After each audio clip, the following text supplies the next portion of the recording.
Hello friends, எல்லாருக்கும் வணக்கம். இன்றைக்கி நம்ம வீடியோவில் ஒரு ஹெல்த்தியான பேபி ஃபுட் பார்க்க போகிறோம். குழந்தைங்களோட வெயிட் கெயின் ஆகிறதுக்கு, brain development and all time favourite ஃபுட்டாக இருக்க போகிற ஒரு சூப்பரான ரெசிபி தான் பார்க்க போகிறோம். அதுக்கு ஃபஸ்ட்டு ராகியை ஊற வச்சுக்கிறணும். அது என்ன கேழ்வரகுல அவ்வளோ ஸ்பெஷல்னு கேட்குறீங்களா? நம்ம பிளட் லெவல் இன்க்ரீஸ் ஆகணும்னா என்ன பண்ணுவோம்? ஃபஸ்ட்டு சூஸ் பண்ணுற ஃபுட்டு வந்துட்டு மாதுளம்பழமாக தான் இருக்கும். பட் அதை விட இதில் 10 மடங்கு சக்தி இருக்குது. அதனால தான் குழந்தைங்களுக்கு இது ஒரு பெஸ்ட்டு ஃபுட்டாக இருக்குது. ஊற வச்ச கேழ்வரகை இந்த மாதிரி முளைக்கட்டி ட்ரை ஆக்கி எடுத்துக்கலாம். நெக்ஸ்ட்டு வந்து பச்சைப்பயிறு. இதை சமைச்சு சாப்பாடில் எடுத்துக்கிட்டாலும் ஓகே, அண்ட் இதை பவுட்ராக்கி நம்ம ஸ்கின்னுக்கு யூஸ் பண்ணாலுமே சூப்பர் பெனிஃபிட்ஸ் தான். ஸோ இதையும் நம்ம ஊற வச்சு முளைக்கட்டி அதே மாதிரி ட்ரை ஆக்கி எடுத்துக்கலாம். இப்போ நம்ம ஒரு பொருளை ஆட் பண்ணி நல்லா வறுத்து எடுத்துக்கலாம்.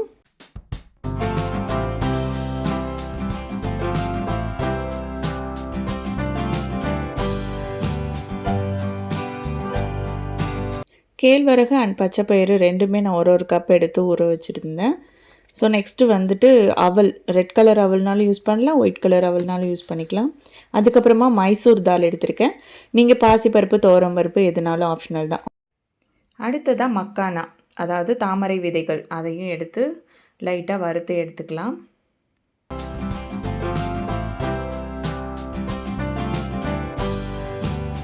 நெக்ஸ்ட் வந்து நட்ஸு, பாதாமும் முந்திரியும் எடுத்திருக்கேன். நீங்கள் பிஸ்தா வேணும்னாலும் ஆட் பண்ணிக்கலாம். அடுத்ததாக பொட்டுக்கடலை. ஸோ ரொம்ப வந்துட்டு ரோஸ்ட் பண்ணிடாமல் லோ ஃப்ளேமில் வச்சுட்டு லைட்டாக ரோஸ்ட் பண்ணி எடுத்துக்கோங்க.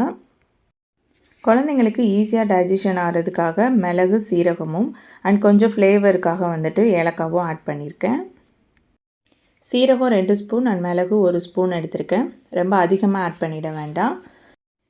இப்போ நம்ம வறுத்து எடுத்து வச்சுருக்க எல்லாத்தையும் நல்லா ஆற விட்டதுக்கப்புறமா ரைஸ் மில் ஆர் மிக்ஸி ஜாரில் போட்டு நல்லா ஃபைன் பவுட்ராக அரைச்சி எடுத்து வச்சுக்கோங்க. இந்த மாதிரி ஏர்டைட் ஜாரில் வந்துட்டு போட்டு நம்ம ஸ்டோர் பண்ணி வச்சுக்கலாம். செர்லாக் ரெடி பண்ணுறதுக்கு முன்னாடி இந்த மாதிரி தண்ணியில் 2 ஸ்பூன் பவுட்ரு போட்டு அதை நல்லா மிக்ஸ் பண்ணதுக்கப்புறமா தான் நம்ம வந்துட்டு அதை சூடு பண்ணணும், இல்லைன்னா கட்டி சேர்ந்துடும். அடிப்பிடிக்க விடாமல் லோ ஃப்ளேமில் வச்சு நல்லா கிண்டி கொடுத்துட்டே இருக்கணும். 1 இயருக்கு மேலே ஆகிடுச்சுன்னா லைட்டாக சால்ட்டு சேர்த்துக்கலாம். பட் சால்ட் சேர்க்காமலே டேஸ்ட்டு நல்லாவே இருக்கும். இந்த மாதிரி ஹோம்மேட் செர்லாக்கை வந்து நம்ம ட்ராவல் டைமில் ஈஸியாக கேரி பண்ணிக்கலாம். நெக்ஸ்ட்டு ஒரு சூப்பரான ரெசிபியோடு மீட் பண்ணுறேன். Until then bye bye from குருமுகில்.